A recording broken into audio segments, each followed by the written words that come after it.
Welcome to my channel. आप सभी लोगों का बहुत बहुत स्वागत है मेरे चैनल फिर से।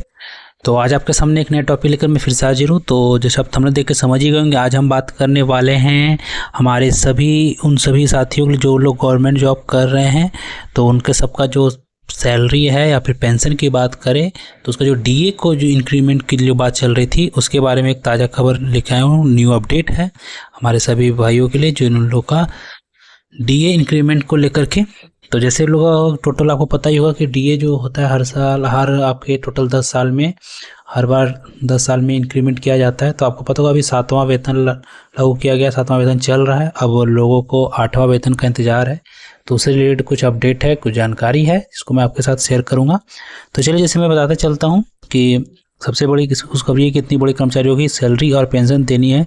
तो चलिए आज देखते हैं आज के इस वीडियो में हमें क्या देखने को मिलता है। तो सबसे पहले हम बात करेंगे इतनी बढ़ेगी सैलरी और पेंशन। देखें पूरी खबर। 8th पे कमीशन सैलरी अपडेट। देश भर में सरकारी कर्मचारियों के बीच 8वें वेतन आयोग को लेकर के बढ़ती उत्साह और लगातार मांग सरकार के सामने एक महत्वपूर्ण मुद्दा बनकर उभर रही है। 7वें वेतन आयोग को लागू हुए लगभग 9 वर्ष बीत जाने के बाद अब कर्मचारी एक नए वेतन संशोधन की प्रतीक्षा कर रहे हैं। हाल ही में सोशल मीडिया पर आई नई अपडेट के अनुसार 8वां वेतन आयोग लागू होने पर लेवल 1 से लेवल 10 तक के सभी कर्मचारियों की मासिक सैलरी में पर्याप्त वृद्धि होने की संभावना है। यह खबर देश के लगभग 50 लाख सरकारी कर्मचारियों के लिए एक सुखद अनुभूति लेकर आई है, जो वर्षों से बेहतर वेतनमान की प्रतीक्षा में हैं। अब हम बात करेंगे वेतन वृद्धि विस्तृत और प्रतिशत की। तो 8वें वेतन आयोग के अंतर्गत प्रस्तावित वेतन संरचना में विभिन्न स्तरों पर कार्यरत कर्मचारियों के लिए आकर्षक वृद्धि का प्रावधान है।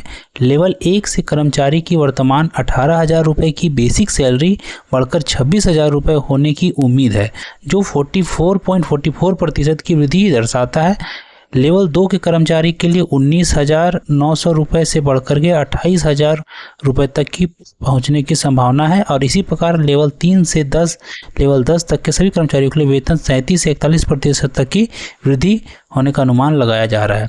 यह वृद्धि दर मौजूदा महंगाई दर और जीवन यापन की बढ़ती लागत को देखते हुए एक अत्यंत उपयुक्त और प्रतीक होती है। मतलब आप देख सकते हैं कि कितना परसेंट इंक्रीमेंट हो रहा है। 44.4 मतलब 45% इंक्रीमेंट हो जाएगा आपका 8वां वेतन अगर आपका लागू हो जाता है। जिन लोगों का सैलरी अभी 18,000 रुपये है उनका बेसिक सैलरी हो जाएगा वो बढ़ करके 26,000 रुपये। इस तरह से जिनका इसका जो भी वेतनमान है, जो भी पे स्केल में आते हैं, उनका पे स्केल के हिसाब से उनका इंक्रीमेंट कर दिया जाएगा, उनका सैलरी इंक्रीमेंट हो जाएगा। अगर 8वां वेतन लागू हो जाता है तो आपका सैलरी लगभग कहा जाए तो 2 गुना कर दिया जाएगा। ठीक है, चलिए अब हम बात करेंगे वेतन आयोग के क्रियान्वयन की समय सीमा की। अब कब तक होगा? तो भारतीय वित्तीय नीति अनुसार वेतन आयोग का संशोधन प्रत्येक 10 वर्ष की अवधि में किया जाता है। तो 7वां वेतन आयोग 2016 में लागू हुआ था, जिसके 10 वर्ष पूर्ण होने पर ही 8वें वेतन आयोग की प्रक्रिया शुरू होने की संभावना है। इस नियम के अनुसार वर्ष 2026 में 8वें वेतन आयोग के गठन की उम्मीद की जा सकती है।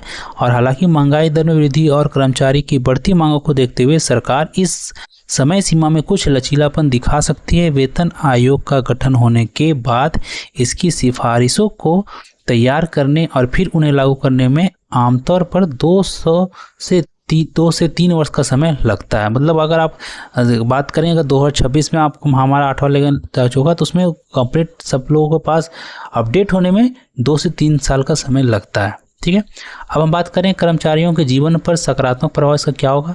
तो 8वें वेतन आयोग के लागू होने से सरकारी कर्मचारी के जीवन स्तर में महत्वपूर्ण सुधार होने की उम्मीद है। वेतन वृद्धि के कारण कर्मचारी मौजूदा महंगाई के दौर में अपने पारिवारिक खर्चों को बेहतर तरीके से संभाल सकेंगे। बढ़ती हुई आय से उनकी खरीदारी क्षमता में वृद्धि होगी, जिससे वे अपने बच्चों की शिक्षा, स्वास्थ्य सेवाओं और जीवन यापन की गुणवत्ता पर अधिक ध्यान दे सकेंगे।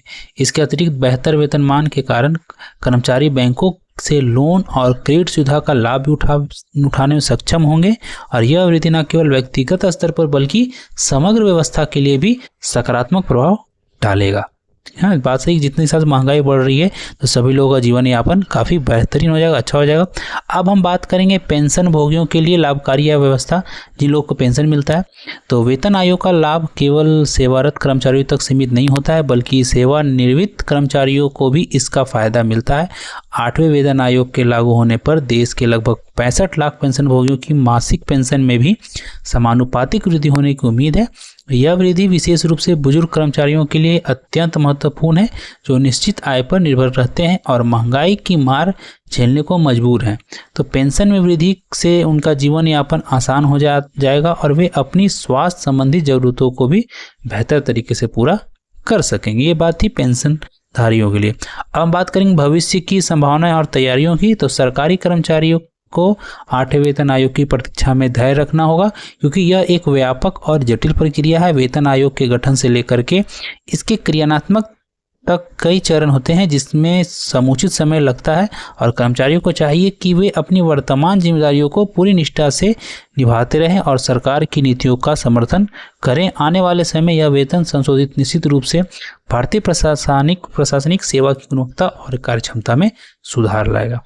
तो जैसे कि आपको इस वीडियो में आपको समझ में आया होगा कि आपका 8वां वेतन का जो काम है वो स्टार्ट कर दिया गया है, क्योंकि आपको पता होगा जब भी नया कोई भी वेतन लागू होता है तो उसमें 2 से 3 साल का समय लगता है। लेकिन अब हम वृद्धि की बात करेंगे तो लगभग 45% आपका इंक्रीमेंट हो जाएगा आपके सैलरी में। जो भी आपका सैलरी, जो भी आप पे स्केल के अंदर आते हैं, उसमें आपको उतना इंक्रीमेंट देखने को मिलेगा। अगर आपको वीडियो अच्छा लगा हो तो ज़्यादा लोग शेयर कर दें, ताकि ये सारा इन्फॉर्मेशन सबको मिले। तो ऐसे ही जानकारी के लिए मेरे चैनल को सब्सक्राइब कर लें। तो आज के लिए बस इतना ही, फिर मिलते हैं कुछ नए वीडियो के साथ। तब तक के लिए गुड बाय।